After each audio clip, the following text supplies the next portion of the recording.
Halo teman-teman, bertemu lagi dengan kelompok 1. Kali ini kita akan membahas ragam teks dan satuan bahasa pembentuk teks. Yuk kita bahas. Nah, yang kita bahas itu apa saja sih? Yang pertama, ada ragam teks. Kedua, pembentuk teks kalimat. Ketiga, pembentuk teks bahasa. Ragam teks. Ragam teks merupakan macam atau jenis teks yang berupa kata-kata asli pengarang, bahan tertulis untuk dasar memberikan pelajaran, berpidato, dan sebagainya. Menurut para ahli Nurdiantoro, ragam teks adalah macam atau tipe teks yang memiliki karakteristik umum. Menurut Michel, ragam teks merupakan kategori pengelompokan teks yang berdasarkan isi dan bentuk. Terdiri atas: pertama, teks faktual, kedua, teks cerita, ketiga, teks tanggapan, keempat, teks normatif. Nah, untuk teks faktual sendiri adalah teks yang berisi suatu kejadian yang bersifat nyata, benar-benar terjadi, tetapi tidak terikat dengan waktu. Dengan kata lain, suatu kejadian yang faktual bisa terjadi di masa lalu ataupun masa sekarang. Menurut Mahsun, teks genre faktual dapat dibedakan menjadi dua jenis, yaitu teks deskripsi dan teks prosedur atau arahan. Teks deskripsi adalah teks yang memiliki tujuan sosial untuk menggambarkan suatu objek atau benda secara individual berdasarkan diri hidupnya. Struktur teks A. Pernyataan umum, pernyataan yang menggambarkan tentang objek yang akan dideskripsikan. B. Uraian dan penjelasan secara detail mengenai topik yang dibahas. Menurut Mahsun 2016, prosedur adalah teks yang memiliki tujuan sosial untuk mengarahkan atau mengajarkan tentang langkah-langkah yang telah ditentukan, memberikan penekangan pada langkah-langkah yang melakukan suatu tindakan atau pekerjaan. Itu teks berupa: yang pertama ada tujuan, yang kedua tujuannya atau hasil akhir yang akan diperoleh, yang ketiga daftar bahan berisi alat dan bahan yang dibutuhkan, keempat urutan tahapan pelaksanaan berisi langkah-langkah yang harus dilakukan, kelima pengamatan, yang keenam kesimpulan, tujuan atau saran.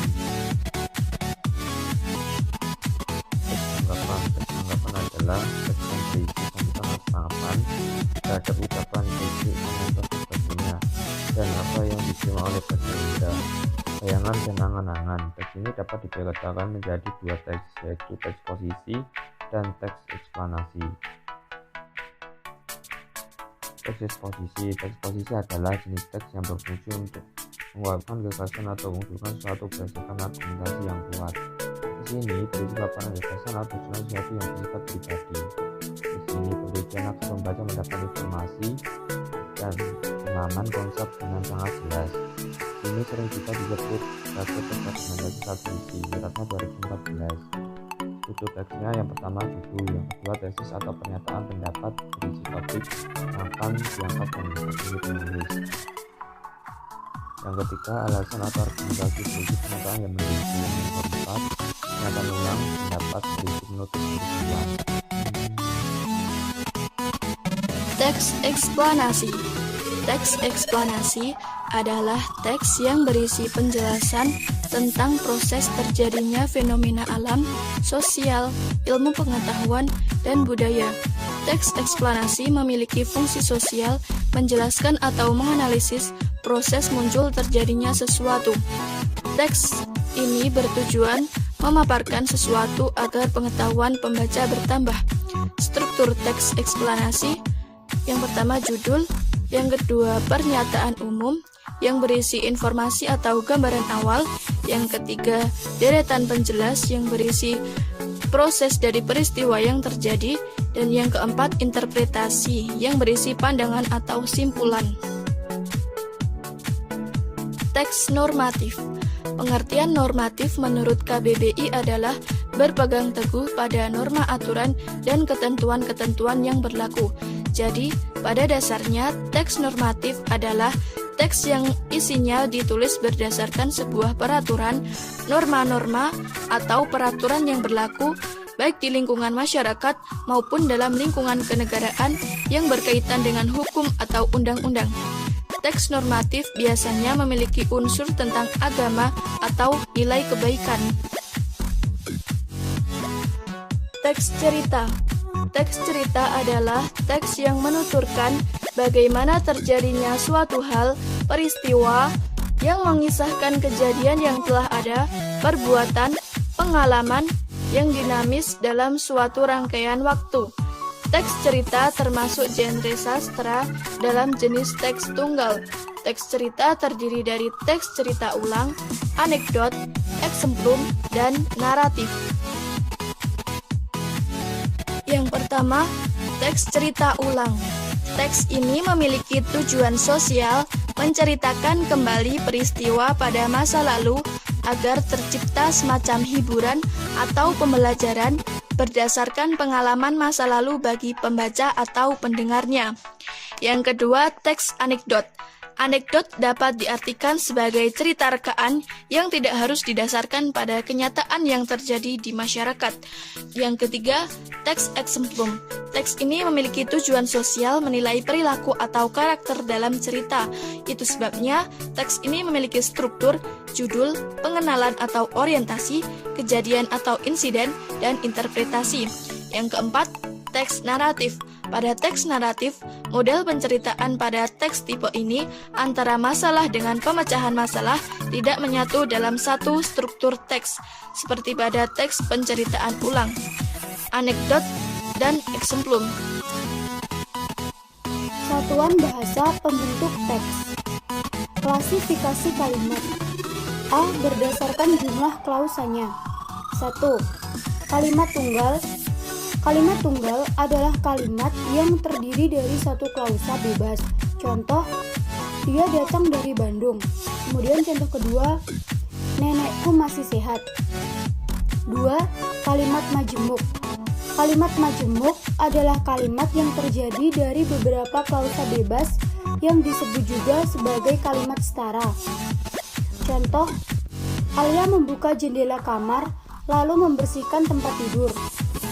Contoh kedua, Aldo hobi bermain bola dan sering menciptakan gol.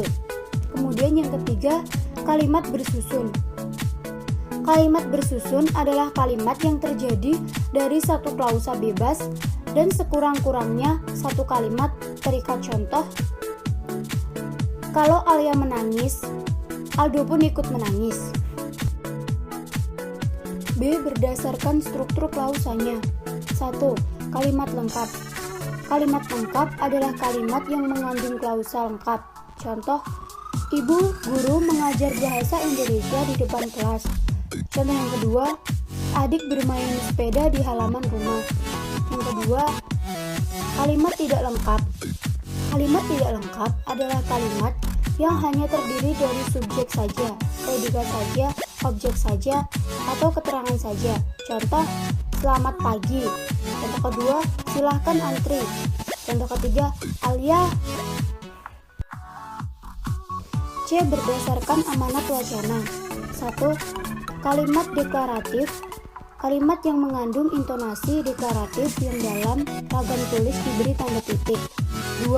Kalimat interrogatif. Kalimat yang mengandung intonasi interrogatif yang dalam ragam tulis biasanya diberi tanya.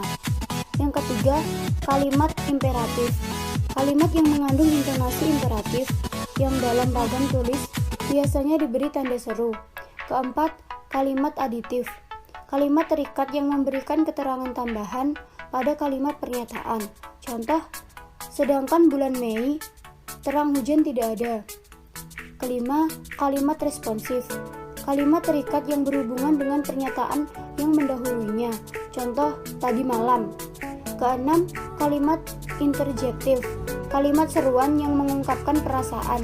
Contoh, wah ini baru namanya penampilan.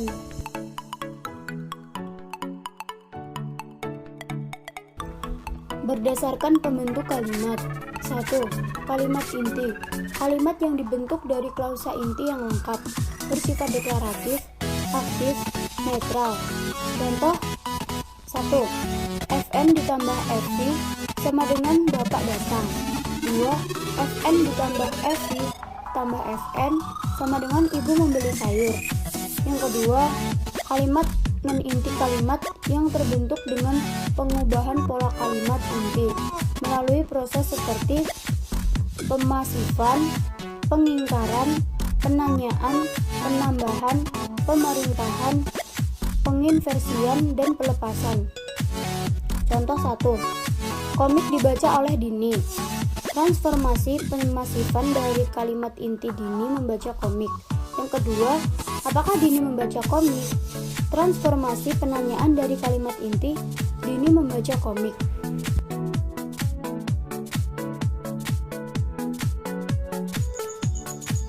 Berdasarkan jenis klausa. Yang pertama, kalimat verbal, yaitu kalimat yang dibentuk dari klausa verbal. Contoh, Alia menulis surat, Ibu bertamu ke rumah Bibi. Yang kedua, kalimat nonverbal adalah kalimat yang dibentuk oleh klausa nonverbal. Contoh, nenekku pensiunan guru, mereka di kamar depan.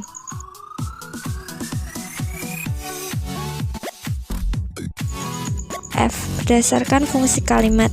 Yang pertama, kalimat bebas. Kalimat bebas adalah kalimat yang mempunyai potensi untuk menjadi ujaran lengkap atau kalimat yang dapat memulai sebuah paragraf wacana tanpa konteks lain yang memberi penjelasan. Yang kedua, kalimat terikat. Kalimat terikat adalah kalimat yang tidak dapat berdiri sendiri sebagai ujaran lengkap.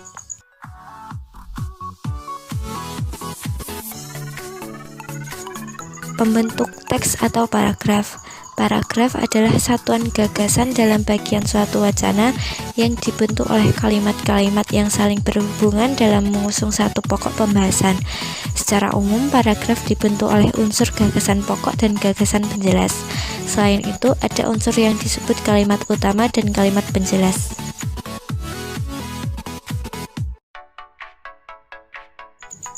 Ciri paragraf baik. Yang pertama, kepaduan paragraf, yaitu keeratan hubungan antar unsur paragraf, baik antar kalimat utama dengan kalimat penjelas maupun antar kalimat penjelas itu sendiri.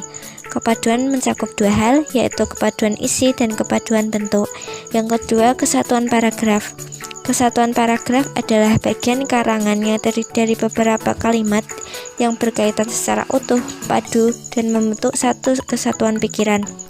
Yang ketiga, kelengkapan paragraf yang baik harus memiliki unsur-unsur paragraf yang lengkap, seperti gagasan pokok, kalimat utama, dan kalimat penjelas. Yang keempat, ketepatan pemilihan kata. Pemilihan kata harus sesuai dengan situasi dan kondisi pemakainya. Sebagai contoh, kata dia tidak dapat digunakan untuk orang yang lebih tua, melainkan kata yang tepat adalah beliau. Jenis-jenis paragraf berdasarkan letak. Yang pertama, deduktif, yaitu paragraf yang gagasan pokoknya terletak di awal paragraf. Yang kedua, induktif, yaitu paragraf yang gagasan pokoknya terletak di akhir paragraf. Dan yang terakhir, kombinasi, yaitu paragraf yang gagasan pokoknya terletak di awal dan akhir paragraf.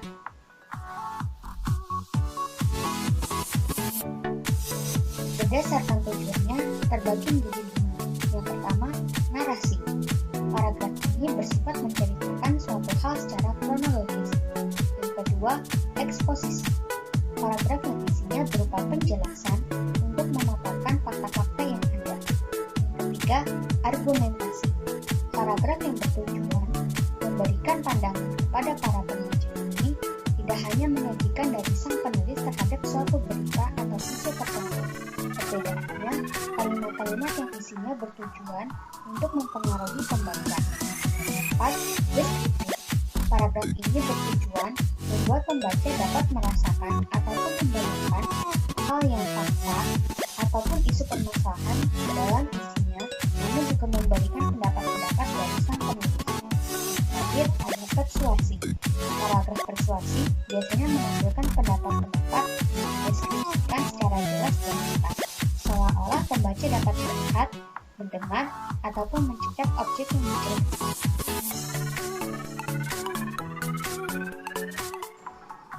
Sekian dan terima kasih. Sampai jumpa lagi dengan